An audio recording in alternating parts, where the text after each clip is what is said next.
L'histoire que vous allez entendre va vous faire frissonner, peut-être même vous terrifier. Alors mettez-vous dans l'ambiance, éteignez les lumières et plongez dans le cauchemar. Nous venions juste d'emménager dans ce pavillon en banlieue. Un quartier bien cliché, calme, des voisins amicaux, des clôtures, enfin tout quoi. Il va sans dire que c'était supposé être un tout nouveau départ pour mon fils de 3 ans et moi. Faire table rase du stress et des ennuis de l'année précédente. J'ai vu l'orage comme une sorte de métaphore de ce nouveau départ. Un dernier show théâtral avant que la crasse et la saleté du passé soient balayées. Mon fils l'a apprécié, même s'il n'y avait pas de courant. C'est le premier gros orage qu'il ait jamais vu. Les éclairs inondaient de leurs flashs de lumière toutes les pièces de notre maison, conférant au carton, pas encore déballé, des ombres angoissantes. Puis il a sauté et hurlé quand le tonnerre a grondé. Il était déjà bien plus tard que l'heure du coucher quand il a été suffisamment calmé pour dormir. Le matin suivant, je l'ai trouvé dans son lit, réveillé et souriant. « J'ai regardé les éclairs par ma fenêtre », m'avait-il annoncé tout fier. Quelques matins plus tard, il m'a dit la même chose.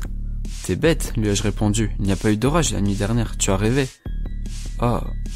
Il semblait déçu. J'ai passé ma main dans ses cheveux et je lui ai dit de ne pas s'inquiéter, qu'il y aurait bientôt un autre orage.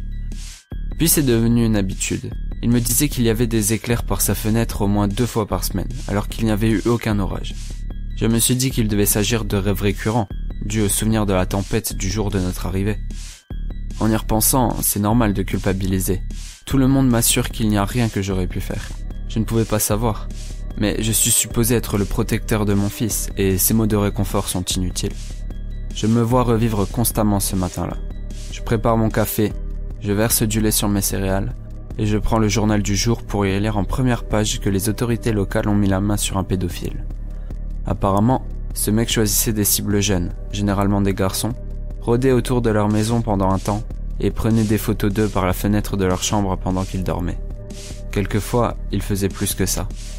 Mon cœur a failli s'arrêter de battre quand j'ai fait le lien.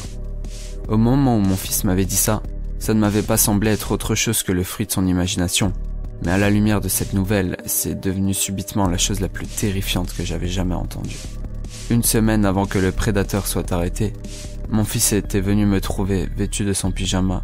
« Devine quoi ?»« Quoi ?»« Il n'y a plus d'éclair à ma fenêtre. » Amusé, je lui ai répondu. « Ah, c'est bien ça. Ça s'est finalement calmé, hein ?»« Non, maintenant ça vient de mon placard. » Je dois encore voir les photos que la police a recueillies.